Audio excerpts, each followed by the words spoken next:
Welcome back to my channel. My name is Dr. Anwar Youssef Dunbar, and this is Big Discussions 76.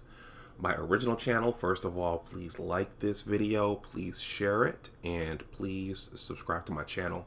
If you want to make a donation to the channel, that information is below in the description box. If you want to leave a super thanks, that feature has been enabled as well. Well, I'm here with an offering from the book Cooperation and Coercion, which was written by Antony Davies and James R. Harrigan. I know that Antony Davies is at least a economist. I'm not sure about Mr. Harrigan, but he's got a really good channel. I would recommend that channel, especially to understand government policies and promises that politicians make, and whether or not they're able to deliver on those promises, and why not. My mentor actually turned me on to Antony Davies, and Mr. Davies, if you're watching this, I would like to interview you at some point. As I discussed, I've gone through a bit of a rebrand, so this channel now is going to be more of an information center and a thought hub. And with me being an aspiring author, I'm going to quote the author Gerald Early, who said that to become a writer, you have to read a lot and you have to write a lot as well. And that's at the top of my second blog, Big Words Authors. But in any case, this passage from Cooperation and Coercion deals with what's happening today, and that's inflation. So I'm going to read this passage, and then I'm going to wrap this video up. And again, my style now is to present the information, and you out there in listener land, you come to your conclusions, but I think this is pretty straightforward. And this is from chapter 8 in Cooperation and Coercion, and chapter 8 is entitled Debt. There's so much gold in this book, and there was something else about taxes that I wanted to read, but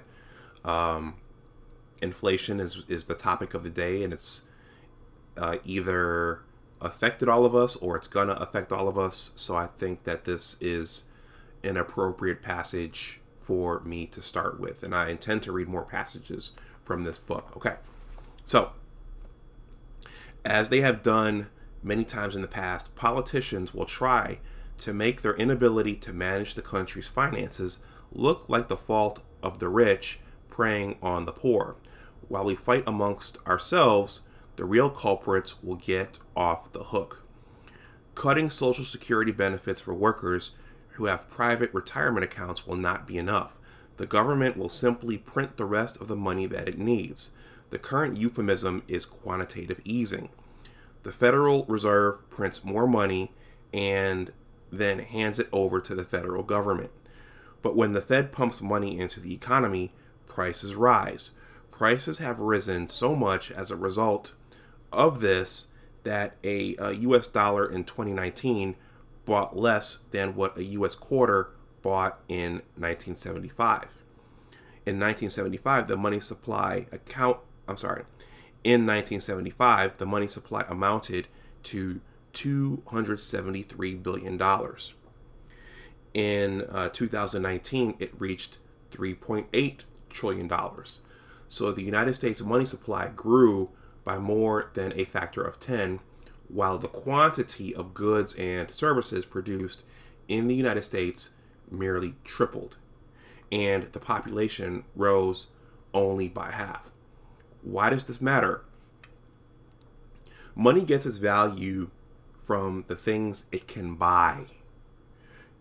You perceive a $20 bill to be valuable only because people will give you goods and services you want in exchange for it.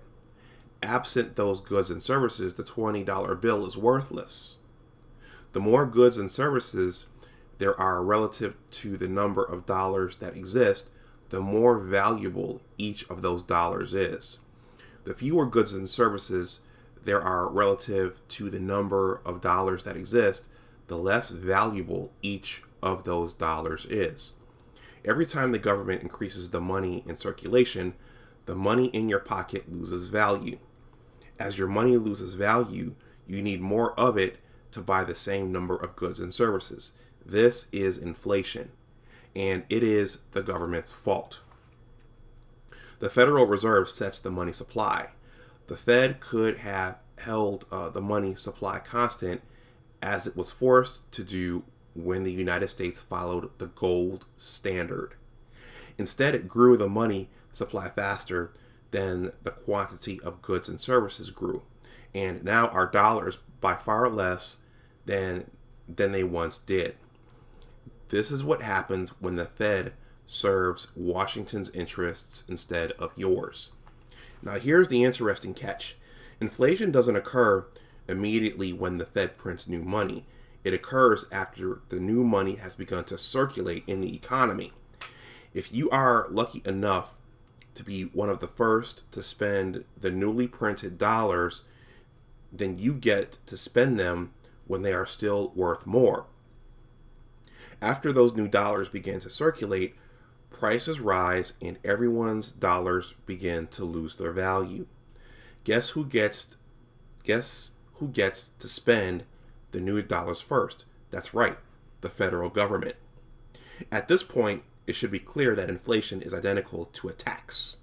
When the government taxes you, it takes a portion of your money.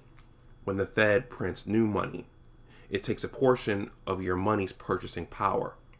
Although you might be able to avoid some taxes, it isn't easy to avoid inflation. If the government taxes cigarettes, you can choose not to smoke. If it taxes wages, you can accept a lower wage in exchange for more untaxed employer-paid benefits. But when the Fed prints more money, all dollars everywhere will lose some of their value. The only way to avoid this tax is not to hold dollars at all. As you might imagine, this is nearly impossible. And what might happen if the Fed does for the next 60 years what it did over the past 60?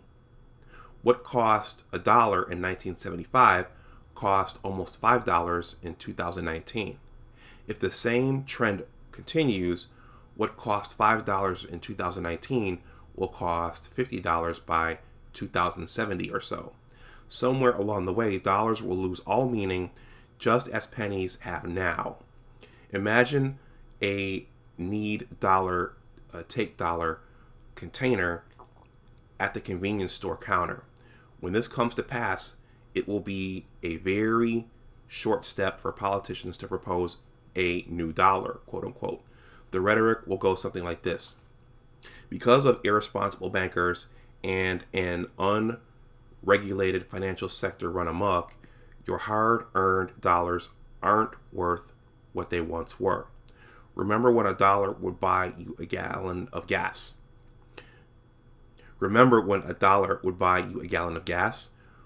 We need to return to those days when the dollar was strong. To achieve this, Congress is instructing the Federal Reserve to issue the new American dollar.